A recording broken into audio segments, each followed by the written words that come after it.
Here we have the all-new 2026 Cadillac Vistiq.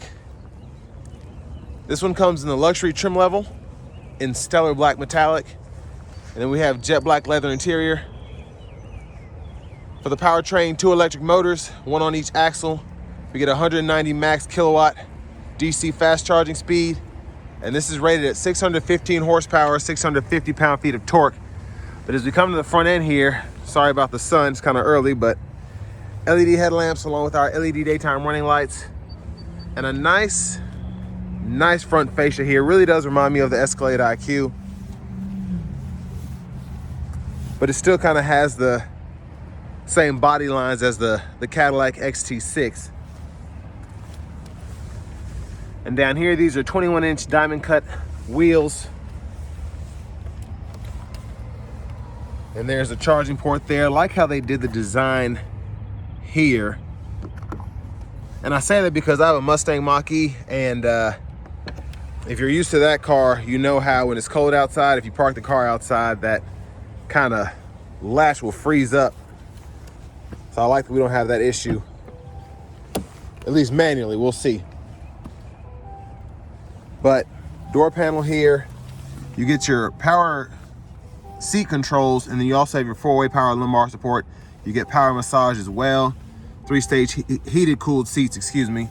And then you get 1-touch up and down windows on all 4 doors, power folding side mirrors that are heated, blind spot monitors are in those, power door lock controls, and then there's your door handle itself. And this does include a 23 speaker AKG Studio with Dolby Atmos sound system, so definitely gonna try and check that out in a short. We'll test out the sound system. There's the front latch there, whatever's in there, and then we have the power tilt telescopic steering wheel. But there is the seat itself. But I want to give a huge thanks to Cadillac of Murfreesboro here in Murfreesboro, Tennessee, for allowing me to review this Vistiq today. I'll leave a link below in the description. But if you're looking to find the best price on one of these closer to home, click on that second link down below. It takes just a minute to fill out your information. I'll make sure the local dealers are fighting to get you the best price on this or whatever new vehicle you might be interested in. Now this sticker's for $80,514. Not too many options on here, just the paint. And then the captain's chairs. So here's my space back here. Not terrible, but could be better. And the big thing is I have the seat quite a bit back, but it's so bulky and big. And then you have this kind of hard plastic back, but seat back pockets on both sides. And then you do have the screen in the back here, so you can fool with the AC controls for the second and third row. And then you have those 3-stage heated seats as well for the second row. But just a few of the options there. You can fool with the ambient lighting, and then the fan direction, and again that temperature there.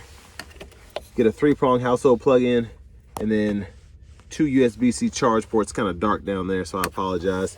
And then 2 bottle holders in there, and then you have an itty-bitty storage pocket in the back as well. But there's a view of the front, and there's the view of the third row.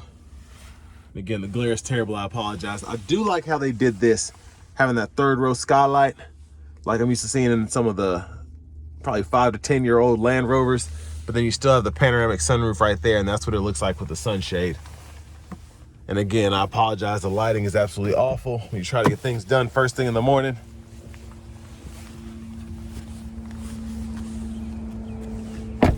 Now you do get the soft closed doors, which is a nice touch. And this is gonna be a good option because I do think, I mean, it's a Vistiq, it's a Cadillac, but you are supposed to get 0 to 60 in 3.7 seconds driving this thing, which is nice. And then you still have 6-passenger seating. It's not as roomy or as big as an Escalade IQ, but you're still saving $50,000, $60,000 compared to a comparable one. I like the storage underneath there, side pocket. But again, it's definitely not as big as the Escalade IQ. Now, when the seats in the second row are up far enough, these will fold flat. And you can see we do have a USB-C port integrated there, vents there, which is nice, bottle holder, and then a little storage pocket as well. And then you have your top tethers on the back of the seats themselves. And this does also have the auto sense lift gate, so when you have the key fob and you come around to the back, it'll kind of sense you and open by itself.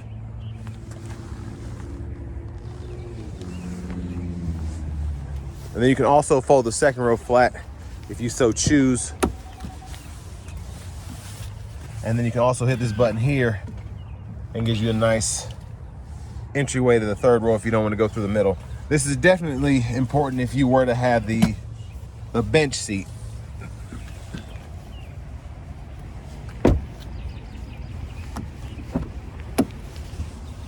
And then to our front passenger seat here. And pretty much same controls as the driver's side. So you do get that power massage on this side as well. And then we do have a glove box which can be activated from the screen here, which I'll show you that after a while. And then storage underneath here.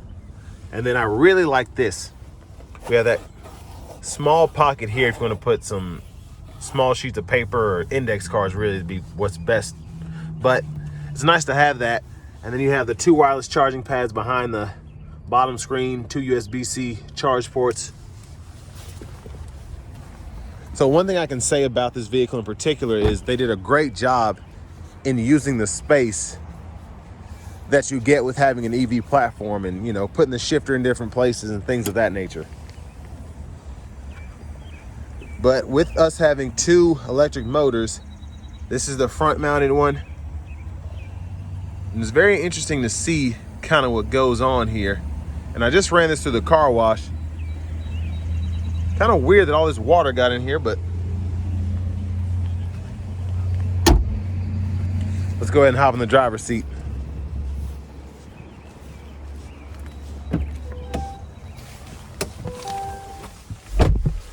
So nice leather wrap steering wheel here. That's the horn. Over here to the screen, this is that same 33-inch continuous screen that we're used to having in most of the Cadillac EV lineup. Now you can go in here, check your vehicle status, and that shows the tire pressure, energy info and all that, or you have different ways that you can just push through everything. Your drive modes, you can really customize the My mode here with the steering, suspension, the brake feel. You even get sounds if you want to turn those on, and then the acceleration feel there. Or you can just throw everything into a certain drive mode. You have Tour, Sport, and Snow and Ice. And then you have the 1-pedal drive there, and you can see kind of what each drive mode stands for. Now with this screen, you know, GM's trying to get away from Apple CarPlay, Android Auto, so we just have the Google Assistant system here. No wireless CarPlay or Auto there. But all of our charging settings are in here. And then your typical settings: team driver, rear seat reminder, buckle to drive, Super Cruise lane change. All that can be adjusted. And then if you go into the system settings down here, you can adjust your language or your units of measurement. Had a little bit more light in here. It's getting a little gloomy, but you do get the automatic park assist, which is nice to have. Try to make a video of that, just showing how that works, how good it is at least. And then for your audio, AM, FM, XM, you get Bluetooth as well. Then you have access to the Google News. You get that USB drive as well with those USB-C ports. And then your controls are here. So with this being what it is, we don't have a typical, I guess, knob for our headlamp controls, but we do have the auto high beams here. You can pull up all these other shortcuts. Your child safety locks are electronic, so you can adjust those, as well as your rear window lock. And you can adjust your headlamps in the screen, but fortunately there is a shortcut over on this side, so you can go here and turn those on or off or set them to auto. The thing about this is 99% of the time auto is going to be fine, so not really a need to go over there. Lane keeping systems here, and then we can go through the trip meter, and then you can also go through the layout options as well. So you can go through all of these and you can see how the gauge cluster changes based on these 5 different views. So pretty neat.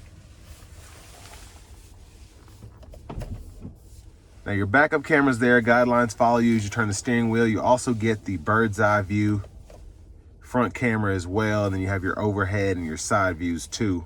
And then you have a few other settings down here.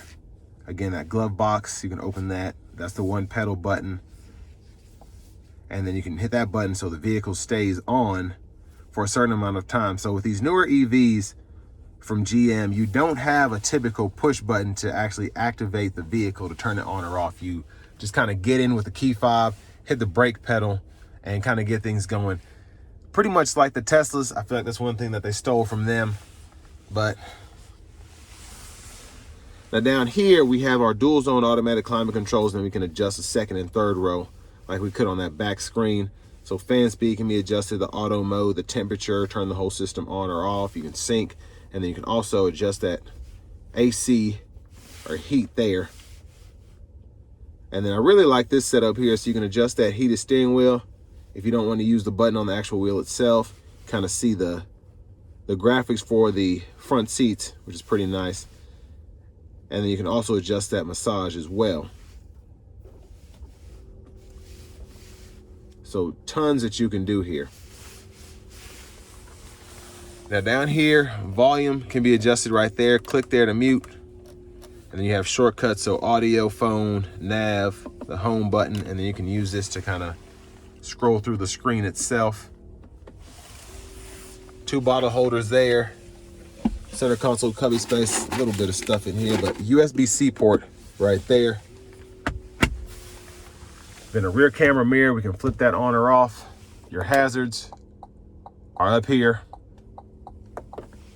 And then this is for the sunshade. You do actually get an actual roof there, so you can tilt that there, which is interesting, but I would expect it to, there it is, to slide. So that's one touch there. So you just kind of push it to tilt, and then you hold it down to slide it back. And that's one touch there. Again, you just kind of have to hold it. So it takes getting used to, because I'm not used to that. Usually you have a button that you like push back, but that is just tilt and then hit it again for the slide. So interesting. There's a view of the back seat from up here. And there's the vanity mirror. Now back to the steering wheel itself, stalk on the left side, blinker, windshield wiper controls, that's for the back, and then rear fluid's there. Hit this button on the side for the front fluid. And then our shifter is gonna be right here. So hit the brake, pull there for neutral, up for reverse, and then pull and down for drive, press P for park. Now what I find interesting is, before I get to the steering wheel, excuse my shoes, but those pedals are actually pretty nice to be in a vehicle like this. Now, if you're not in 1 pedal drive mode, you can use this to adjust the regenerative braking while you're driving. With us having Super Cruise, you turn on the adaptive first there, and then you can adjust that gap and then set the speed, and then click there for the Super Cruise. Now, if you're in the standard cruise mode, you can just hold this button here, and you can switch between regular and adaptive, and it'll kind of give you a, well, wrong button. This button right here switches you between adaptive and the regular cruise control, and you'll get a little notification there every time you change. Now there's a button for the V. That V Max gives you the maximum power output. And then over here, voice recognition, the mute, track list of radio station presets can be adjusted there, Bluetooth, and then volume down, volume up. You can use this to go through your track list of radio stations there. But for the most part, that pretty much does it. Your electronic parking brake is here. And then finally, Here's the key fob with remote start. And now for the fun part, let's go ahead and take this 2026 Cadillac Vistiq Luxury out on the road for a test drive. So starting the test drive in the Vistiq here, you get two electric motors, so coming out of that parking lot, barely giving it any throttle. I can just tell how quick it is. But ride quality so far is pretty good. What I'd expect from a Cadillac EV. And honestly, I feel like where there's not a lot of engine noise and whatnot going on, this feels smoother than the XT6. Now it's got a bit of a bouncier platform, but again, where it's so much more quiet in here, so much more refined because you don't have a typical transmission and gas-powered engine, I feel like it's kind of just pointing out that subtlety there. But I'm gonna come to a stop here and I'm gonna floor it with the VMAX option. Let's see if this is actually 0 to 60 in 3.7 seconds. Got like 35% battery. Here we go. Oh, God dog.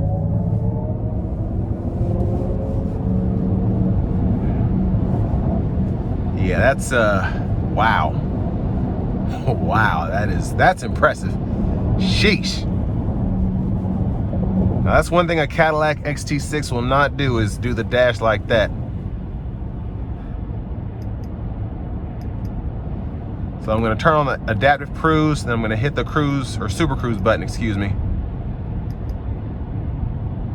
If I can get it going. There we go.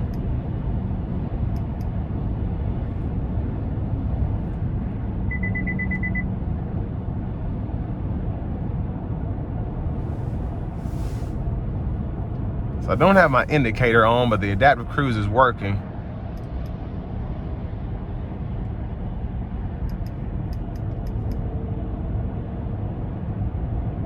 So just having a little trouble with that today because I can't see.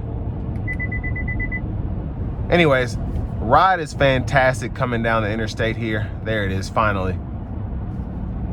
But I mean, again, where this really shines is where it's so quiet in here. The wheelbase is great. You have the sport suspension here, but then you also have the adaptive damping control, which really does a lot of that smoothness as well, if that makes sense. It just makes the ride that much more refined, that much more comfortable. But wow, just a very impressive SUV so far.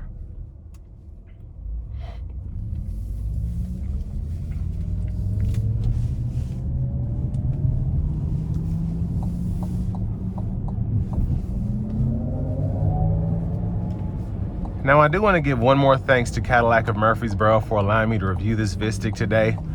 I'll leave a link below in the description, but if you're looking to find the best price on one of these closer to home, click on that second link down below. It takes just a minute to fill out your information. I'll make sure the local dealers are fighting to get you the best price on this or whatever new vehicle you might be interested in. But I am so impressed by this vehicle. It's a Cadillac, it's expensive, but honestly, you get over 300 miles of range here. Thing is just nasty quick. And the ride quality is superb. So for that $80,000 mark, for all that you get here, which includes the Super Cruise, just having the new screen, the sunroof, the heated cooled seats with massage, really not a bad price if you think about it, especially for having the EV powertrain here. And that's just what you expect when you get something like this. I think it's a 102 kilowatt hour battery. So it's a pretty big battery pack. Relatively efficient, I think this SUV is. But this just feels so refined. And it's just, a lot of people like the luxury amenities of, let's say, an Escalade or a Navigator or whatever, but they don't necessarily need all of that. They just pay that much money to get all that you get there. So massage seats, just that feeling of opulence with having a flagship SUV. But this Vistiq really does it for me. And I wasn't expecting this at all. It's just, it rides so well. It's fun, yet luxurious. And I just feel like $1 million driving this down the road, and it's a lot easier to drive this as opposed to the Escalade IQ, just like comparing an XT6 to an Escalade. And a lot of people, I feel like, will appreciate this, who are used to the XT6, maybe even the XT5. They want an EV, but they want something that has all the bells and whistles. And I mean, inside and out, this just looks very similar. I don't want to say exactly like, but it feels very similar to the Escalade IQ. And for almost half the money, you get all the features you'd expect on that vehicle. So with all that being said, this will bring me to the end of my review of this 2026 Cadillac Vistiq in the luxury trim level.